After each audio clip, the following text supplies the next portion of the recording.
अगर मैं आपसे कहूं कि हजारों साल पहले प्राचीन भारत में ऐसी तकनीक मौजूद थी जिसे आज की मॉडर्न साइंस भी पूरी तरह समझ नहीं पाई है, तो शायद आपको यह सुनकर अजीब लगे। लेकिन इतिहास और हमारे प्राचीन ग्रंथ कुछ और ही कहानी बताते हैं। एक ऐसी कहानी जो बताती है कि उस समय के लोग सिर्फ साधारण जीवन नहीं जी रहे थे, बल्कि उनके पास ज्ञान, विज्ञान और तकनीक का ऐसा खजाना था जो आज भी रहस्य बना हुआ है। और इस वीडियो में हम उन्हीं छुपे हुए रहस्यों को खोलने वाले हैं। तो वीडियो को अंत तक जरूर देखना, क्योंकि कुछ बातें आपको सच में सोचने पर मजबूर कर देंगी। तो चलिए शुरू करते हैं एक ऐसे रहस्य से जो सदियों से लोगों को हैरान करता आ रहा है, प्राचीन भारत के विमान। जी हाँ, आपने सही सुना। आज हम जिन एरोप्लेन्स को मॉडर्न टेक्नोलॉजी का कमाल मानते हैं, क्या यह संभव है कि हजारों साल पहले भी भारत में उड़ने वाली मशीनें मौजूद थीं? कुछ प्राचीन ग्रंथों जैसे कि विमान शास्त्र में ऐसे उड़ने वाले यंत्रों का जिक्र मिलता है जो आसमान में उड़ सकते थे, दिशा बदल सकते थे और लंबी दूरी तय कर सकते थे। ये कोई साधारण कल्पना नहीं लगती, क्योंकि इन ग्रंथों में इनके डिजाइन, स्ट्रक्चर और मटेरियल्स तक का वर्णन किया गया है। अब सवाल ये उठता है कि क्या ये सिर्फ कल्पना थी या सच में कोई ऐसी टेक्नोलॉजी मौजूद थी जिसे हम आज भूल चुके हैं? कई रिसर्चर्स मानते हैं कि ये एडवांस्ड इमेजिनेशन थी, लेकिन कुछ लोग ये भी कहते हैं कि ये एंशिएंट नॉलेज का हिस्सा हो सकता है जिसे समय के साथ खो दिया गया। और अगर ये सच है तो इसका मतलब ये है कि हमारी हिस्ट्री उतनी सिंपल नहीं है जितनी हमें पढ़ाई जाती है। और ये तो बस शुरुआत है, क्योंकि अब हम बात करने वाले हैं एक ऐसी चीज की जो आज भी हमारे सामने मौजूद है, लेकिन फिर भी एक रहस्य बनी हुई है। ऐसी निर्माण कला जिसे देखकर मॉडर्न इंजीनियर्स भी हैरान रह जाते हैं। हम बात कर रहे हैं महाराष्ट्र में स्थित कैलाश मंदिर की, जो एलोरा की गुफाओं में मौजूद है, और इसे दुनिया के सबसे रहस्यमय स्ट्रक्चर्स में से एक माना जाता है। क्योंकि ये मंदिर किसी साधारण तरीके से नहीं बनाया गया, बल्कि इसे एक ही विशाल चट्टान को ऊपर से नीचे की ओर काटकर बनाया गया है। यानी जिस पत्थर को हटाया गया उसकी मात्रा लाखों टन में थी।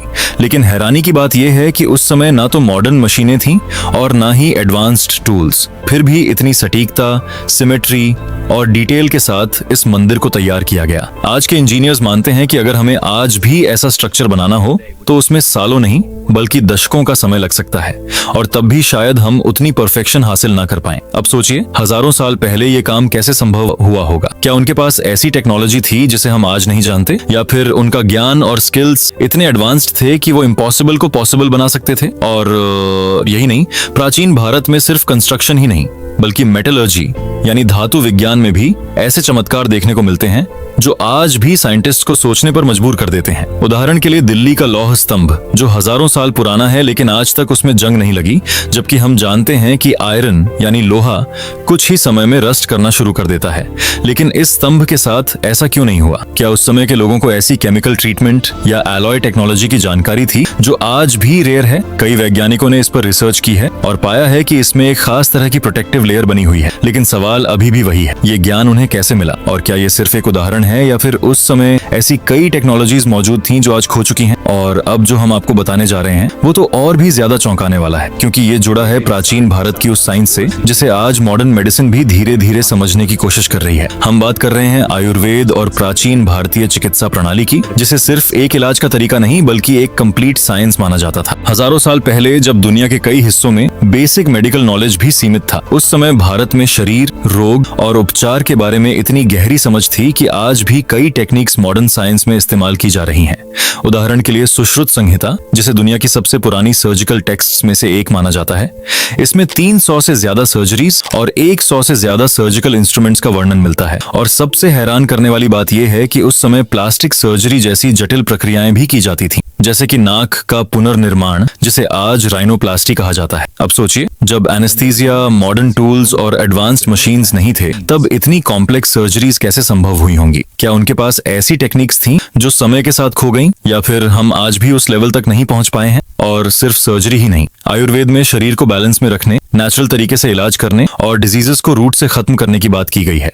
आज जब दुनिया ऑल्टरनेटिव मेडिसिन की तरफ वापस मुड़ रही है, तो ये सवाल और भी गहरा हो जाता है कि क्या हमने अपने ही प्राचीन ज्ञान को नजरअंदाज कर दिया? और अगर ये सब सच है तो इसका मतलब ये है कि प्राचीन भारत सिर्फ स्पिरिचुअल ही नहीं बल्कि साइंटिफिकली भी बहुत एडवांस्ड था। लेकिन रुकिए, क्योंकि जो अगला रहस्य हम आपको बताने जा रहे हैं वो इससे भी ज्यादा दिमाग हिला देने वाला है। एक ऐसी टेक्नोलॉजी जो एनर्जी और पावर से जुड़ी हुई है और जिसके बारे में कुछ लोग मानते हैं कि ये मॉडर्न इलेक्ट्रिसिटी से भी अलग और कहीं ज्यादा एडवांस्ड हो सकती थी। हम बात कर रहे हैं अगस्त्य संहिता में वर्णित उस रहस्यमय ज्ञान की, जिसमें कुछ रिसर्चर्स के अनुसार ऐसे कॉन्सेप्ट्स मिलते हैं जो इलेक्ट्रिसिटी के शुरुआती रूप से जुड़े हो सकते हैं। इस ग्रंथ में एक ऐसी प्रक्रिया का जिक्र मिलता है जिसमें मिट्टी के बर्तन, धातु की प्लेटें और कुछ विशेष लिक्विड्स का उपयोग करके एनर्जी उत्पन्न करने की बात कही गई है। कुछ लोग इसे एंशिएंट बैटरी या प्रिमिटिव इलेक्ट्रिकल सेल से कंपेयर करते हैं। हालांकि इस पर अभी भी डिबेट चल रही है, लेकिन यह सवाल जरूर खड़ा होता है कि क्या प्राचीन भारत में एनर्जी को समझने और इस्तेमाल करने का कोई अलग तरीका मौजूद था, और अगर हाँ तो वो ज्ञान आज कहाँ खो गया। कई इतिहासकार इसे सिंबॉलिक या एक्सपेरिमेंटल बताते हैं, लेकिन कुछ रिसर्चर्स मानते हैं कि ये एंशिएंट साइंटिफिक थिंकिंग का प्रमाण हो सकता है, और यही चीज इस टॉपिक को और भी रहस्यमय बना देती है। क्योंकि अगर हम ध्यान से देखें तो प्राचीन भारत में नॉलेज को सिर्फ लिखा ही नहीं जाता था, बल्कि उसे एक स्पेसिफिक तरीके से प्रिजर्व किया जाता था, जो आज के डिजिटल स्टोरेज से भी अलग था।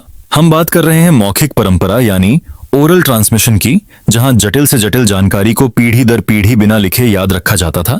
मंत्रों की सटीक उच्चारण, उनके वाइब्रेशंस और उनके प्रभाव को इतनी प्रिसिजन के साथ मेंटेन किया गया कि आज भी साइंटिस्ट्स इस पर रिसर्च कर रहे हैं कि साउंड और फ्रीक्वेंसी का हमारे शरीर और एनवायरनमेंट पर क्या असर होता है। अब सोचिए, क्या ये सिर्फ धार्मिक परंपरा थी या फिर इसके पीछे कोई साइंटिफिक बेस भी था? और अगर था तो क्या हमने उस नॉलेज को समझने के बजाय सिर्फ रिचुअल्स तक सीमित कर दिया? और यही वो पॉइंट है जहां ये सवाल और भी गहरा हो जाता है कि क्या प्राचीन भारत में टेक्नोलॉजी सिर्फ मशीन्स तक सीमित नहीं थी, बल्कि वो नेचर, एनर्जी और कॉन्शियसनेस को भी समझने का एक तरीका थी। और अगर ऐसा है तो शायद हम टेक्नोलॉजी को अभी भी अधूरा ही समझ रहे हैं। लेकिन अब सबसे बड़ा सवाल ये है, क्या ये सब सिर्फ कहानियां हैं या इसके पीछे कोई सच्चाई भी छुपी हुई है? और अगर सच्चाई है तो हमें इसे कैसे समझना चाहिए? क्योंकि यहीं पर सबसे ज्यादा कंफ्यूजन पैदा होता है। एक तरफ हमारे पास प्राचीन ग्रंथ, ऐतिहासिक संरचनाएं और कुछ ऐसे उदाहरण हैं जो ये इशारा करते हैं कि उस समय का ज्ञान और अंडरस्टैंडिंग काफी एडवांस्ड थी, लेकिन दूसरी तरफ मॉडर्न साइंस हर चीज को एविडेंस, प्रूफ और एक्सपेरिमेंटेशन के आधार पर परखती है। और यही कारण है कि इन सभी दावों को पूरी तरह सच या पूरी तरह झूठ कहना आसान नहीं है। हो सकता है कि प्राचीन भारत में कुछ ऐसी टेक्निक्स और नॉलेज मौजूद थी जो अपने समय के हिसाब से बेहद एडवांस थी, लेकिन यह भी संभव है कि समय के साथ उसमें कहानियां, कल्पनाएं और एग्जैजरेशन भी जुड़ गए हों। और यही वजह है कि आज हमें इन चीजों को ब्लाइंडली बिलीव करने के बजाय लॉजिकली और साइंटिफिकली एनालाइज करने की जरूरत है, क्योंकि असली नॉलेज वही है जो सवाल पूछने से और गहराई से समझने से मिलती है, न कि सिर्फ मान लेने से। लेकिन एक बात तो साफ है, प्राचीन भारत सिर्फ एक साधारण सभ्यता नहीं थी, बल्कि एक ऐसी सिविलाइजेशन थी जिसने साइंस, मेडिसिन, आर्किटेक्चर और फिलॉसफी में गहरी छाप छोड़ी है। और शायद हमें आज जरूरत है कि हम उस नॉलेज को एक नए नजरिए से देखें, ना तो उसे पूरी तरह मिथ माने और ना ही बिना सोचे समझे उसे एब्सोल्यूट ट्रूथ मान लें, क्योंकि सच हमेशा इन दोनों के बीच कहीं होता है। और अगर हम सच में जानना चाहते हैं कि हमारी हिस्ट्री कितनी एडवांस्ड थी, तो हमें क्यूरियोसिटी के साथ साथ लॉजिक को भी साथ रखना होगा। तो अब सवाल आपसे है, क्या आपको लगता है कि प्राचीन भारत की टेक्नोलॉजी सच में एडवांस थी या ये सिर्फ हमारी कल्पना है? नीचे कमेंट करके जरूर बताएं। और अगर आपको ये वीडियो पसंद आई हो तो इसे लाइक करें, अपने दोस्तों के साथ शेयर करें और ऐसे ही इंटरेस्टिंग और माइंड ब्लोइंग टॉपिक्स के लिए चैनल को सब्सक्राइब करना ना भूलें।